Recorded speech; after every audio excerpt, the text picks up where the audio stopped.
Okay, Rob Sloan sits with us on the steering group, but also he's chair of the leadership working group. And this particular working group has done great things in the last year, and they've got some good things planned for the future. So, Rob, over to you. Thanks, Graham. Good evening, everybody. I'm Rob Sloan, GM of Ginian Homes here in Canterbury, and as Graham said, I'm also chair of the Charter's Leadership Working Group. As Graham alluded earlier, leadership is a big theme for the Charter this year, and it's great to have some leaders here in industry and in business talking to us today, and thanks for sharing your thoughts there, guys. It was outstanding. Leadership's a key Charter priority, and it's something that we've all agreed to when we've signed the Charter. Last year, the working group commissioned research into leadership, and this presentation is going to just run through it briefly. We want to look at why we commissioned the research, what we asked the researchers to do, what they found, and what we're looking to do in the Charter to improve Rebuild's health and safety leadership. Leadership is one of the three priorities, along with the Charter performance and the communication of the steering group.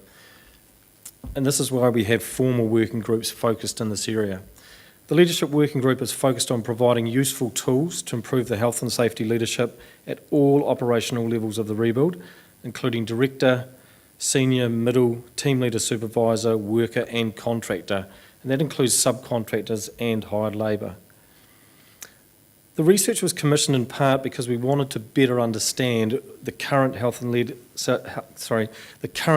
safety leadership practice that we use in the rebuild at the moment and in the construction industry nationally, not just in Canterbury. But we also wanted to understand better what the gaps are and where we have the gaps in leadership knowledge and practice. So having this understanding, it will support the development of tools to improve health and safety leadership as we look to lift the level of leadership to good and on to excellent. The researchers we engaged was a group led by SiteSafe, and that included Dr. Kyle McWilliams and support from the Auckland University of Technology.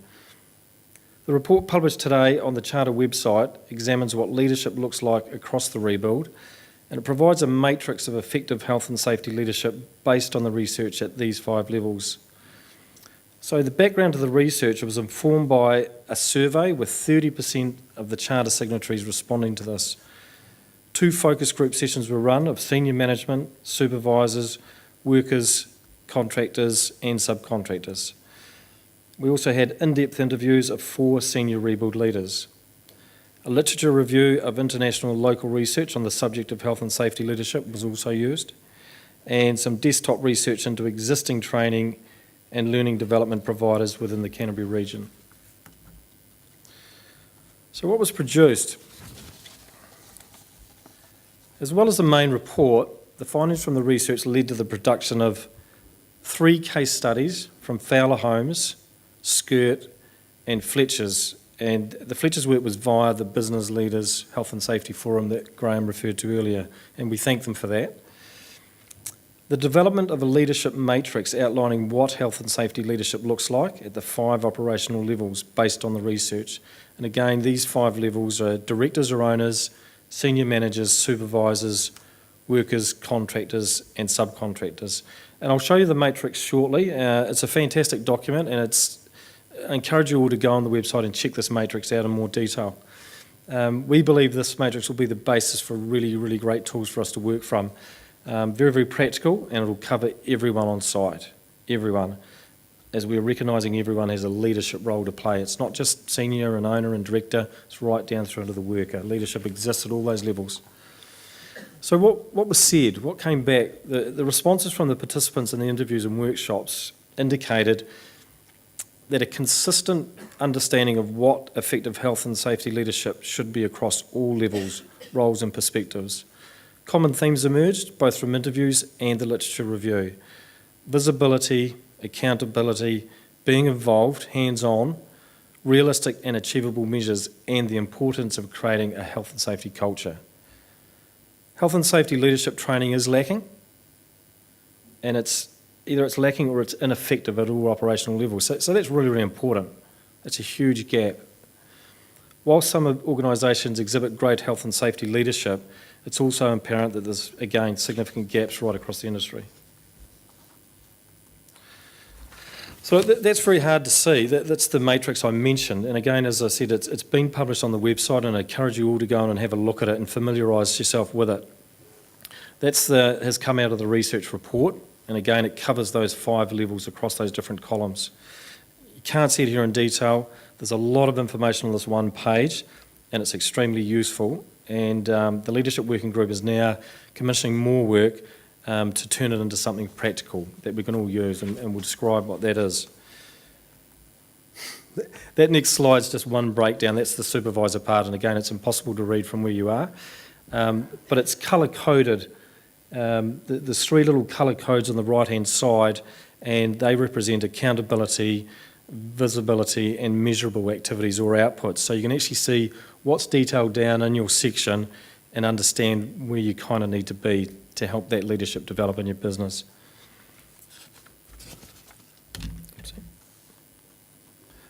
So, what did the research conclude?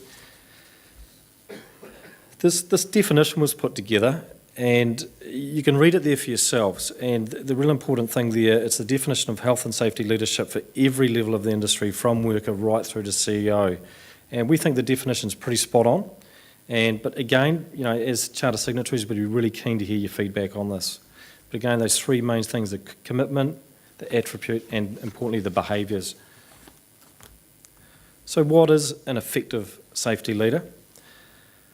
We know that leadership drives culture, and culture drives performance.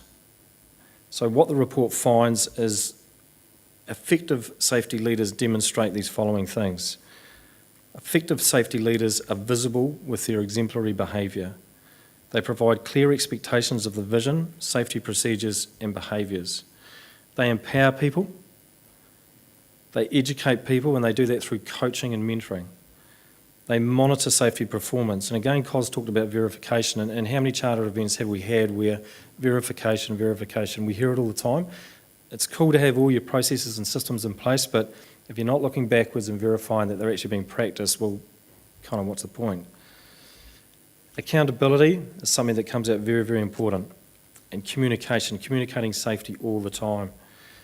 Demonstrating that safety is a value, and then participating in events such as the Charter and other industry activities. You've got to have active involvement. If you're a leader, you want to be seen to be involved, and bring your people with you. So again, these behaviours are grouped into 3 key areas, which are visibility, accountability, and measurement. So the Leadership Work Program, we've kind of looked at, we've got a very, very full program, which Graham's discussed, and part of this is prioritising developing key tools that are going to sort of answer some of these questions around engagement. Why should I care about health and safety leadership? How am I performing as a health and safety leadership? What are my measurements?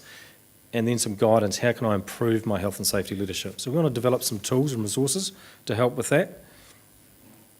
Again, it's engaging with your people.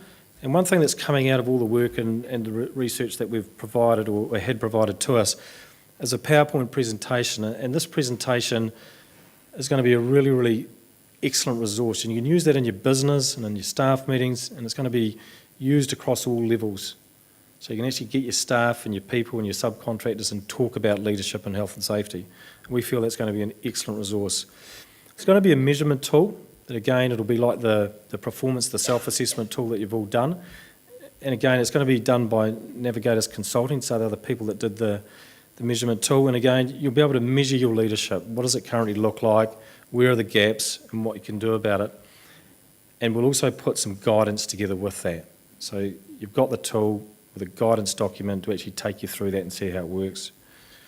There's new workplace health and safety legislation will come into force during 2015.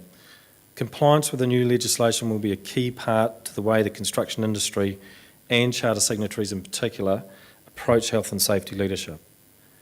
We expect to hear more from this throughout the year on the legislation and how the Charter can help your compliance.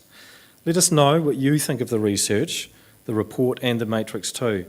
We want this to work for everybody, here to improve the health and safety for everybody on site. So now it's that time of the part of the evening where we want to welcome our new signatories that are here tonight. So can I please start by asking them to come up one by one and officially sign the charter?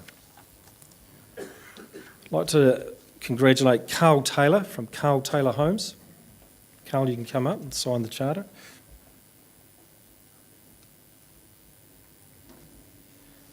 Also Nick Smith from Nick Smith Builders. Robbie McElray from Stella Recruitment. Steve Greening from One Geotechnical. Ben Harrow from Armitage Williams Construction.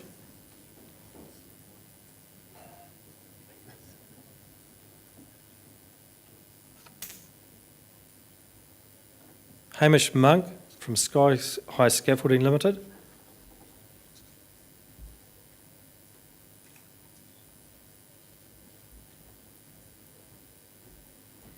Dale Sutherland from Horncastle Homes.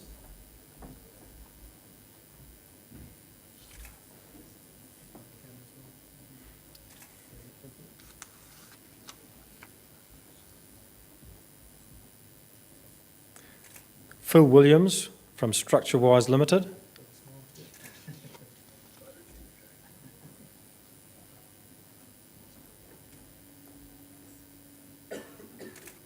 Paul Revel from Bode Architecture Limited.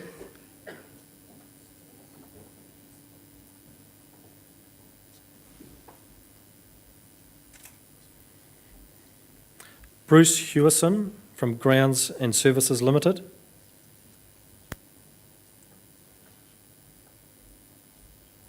Morris Buckley from MK Buckley Limited Concrete Pumping. David Wilson from Sycon Ferguson Limited.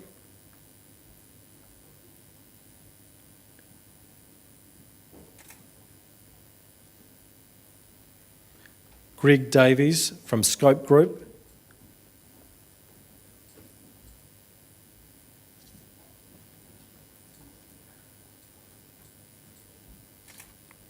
Bradley Keys from Image Projects Limited.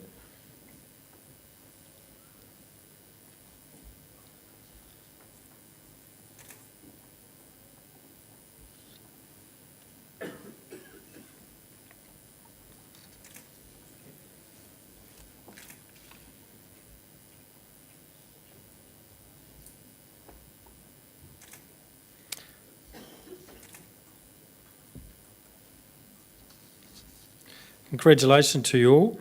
Can we please have a round of applause for all the new Safety Charter signatories?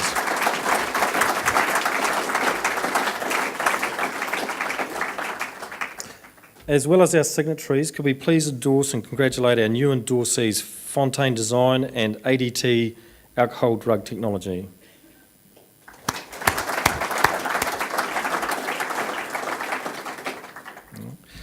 So look, thanks everybody. Thanks for your commitment to health and safety and to helping us all create a legacy of a safe rebuild. We're doing a great job and it's going very, very well. That's it for tonight, but before I go, I'd just like to acknowledge Graham Darlow as chair of our steering group. Thanks, Graham, for your leadership, not only in Health and Safety New Zealand, but in the steering group. You bring a lot of passion to what we do and a lot of commitment, and you drive and chair our meetings very, very well. We get through a lot of work, so thanks, Graham. And thanks to Fletcher's also for funding tonight's event. Also, just thank to our two guest speakers tonight, Cos Bruin from Downer and Kelvin Smith from Sarah. Please stay around for a drink and a bite to eat and come and have a chat to us about any aspect of the presentations. And we look forward to seeing you all at our next event on the 10th of June. Thanks very much.